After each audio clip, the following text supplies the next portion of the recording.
اعوذ باللہ من الشیطان الرجیم بسم اللہ الرحمن الرحیم۔ سورہ روم مکی، آیات 41 تا 60۔ شروع اللہ کے نام سے جو بڑا مہربان نہایت رحم والا ہے۔ خشکی اور تری میں فساد برپا ہو گیا ہے لوگوں کے اپنے ہاتھوں کی کمائی سے، تاکہ مزہ چکھائے ان کو ان کے بعض اعمال کا، شاید کہ وہ باز آئیں۔ پس اے نبی صلی اللہ علیہ وآلہ وسلم ان سے کہو کہ زمین میں چل پھر کر دیکھو پہلے گزرے ہوئے لوگوں کا کیا انجام ہو چکا ہے، ان میں سے اکثر مشرک ہی تھے۔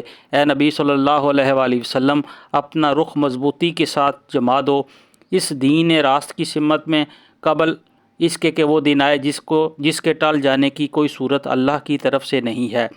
اس دن لوگ پھٹ کر ایک دوسرے سے الگ ہو جائیں گے۔ جس نے کفر کیا ہے اس کا کفر کا وبال اسی پر ہے، اور جن لوگوں نے نیک عمل کیا ہے وہ اپنے ہی لیے فلاح کا راستہ صاف کر رہے ہیں، تاکہ اللہ ایمان لانے والوں اور عمل صالح کرنے والوں کو اپنے فضل سے جزا دے۔ یقیناً وہ کافروں کو پسند نہیں کرتا۔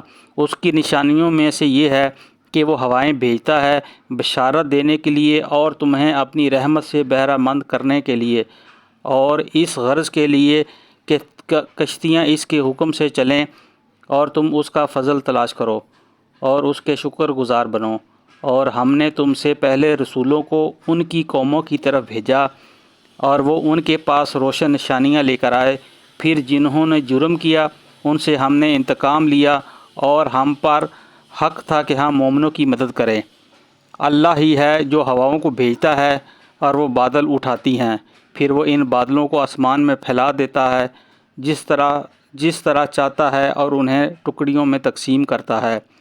پھر تو دیکھتا ہے کہ بارش کے قطرے بادل میں سے ٹپکے چلے آتے ہیں۔ یہ بارش جب وہ اپنے بندوں میں سے جس پر چاہتا ہے برساتا ہے تو یکا یک وہ خوش و خرم ہو جاتے ہیں، حالانکہ اس کے نزول سے پہلے وہ مایوس ہو رہے تھے۔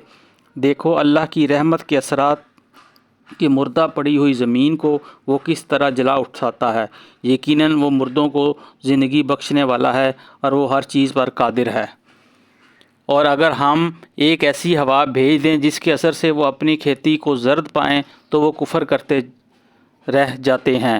اے نبی صلی اللہ علیہ وآلہ وسلم تم مردوں کو نہیں سنا سکتے، نہ ان بہروں کو اپنی پکار سنا سکتے ہو جو پیٹھ پھیرے چلے جا رہے ہوں، اور نہ تم اندھوں کو ان کی گمراہی سے نکال کر راہ راست دکھا سکتے ہو۔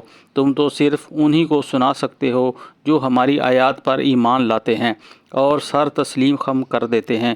اللہ ہی تو ہے جس نے ضعف کی حالت سے تمہاری پیدائش کی ابتدا کی، پھر اس ضعف کے بعد تمہیں قوت بخشی، پھر اس قوت کے بعد تمہیں ضعف اور بوڑھا کر دیا، اور جو کچھ چاہتا ہے پیدا کرتا ہے وہ سب کچھ جاننے والا، ہر چیز پر قدرت رکھنے والا ہے۔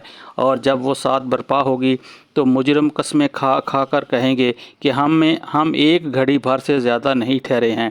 اسی طرح وہ دنیا کی زندگی میں دھوکہ کھایا کرتے تھے، مگر جو علم اور ایمان سے بہرہ مند کیے گئے تھے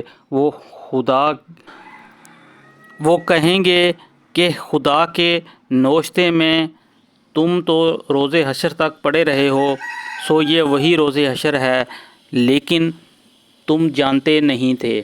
پس وہ دن ہوگا جس میں ظالموں کو ان کی معذرت کوئی نفع نہ دے گی اور نہ ان سے معافی مانگنے کے لیے کہا جائے گا۔ ہم نے اس قرآن میں لوگوں کو طرح طرح سے سمجھایا ہے۔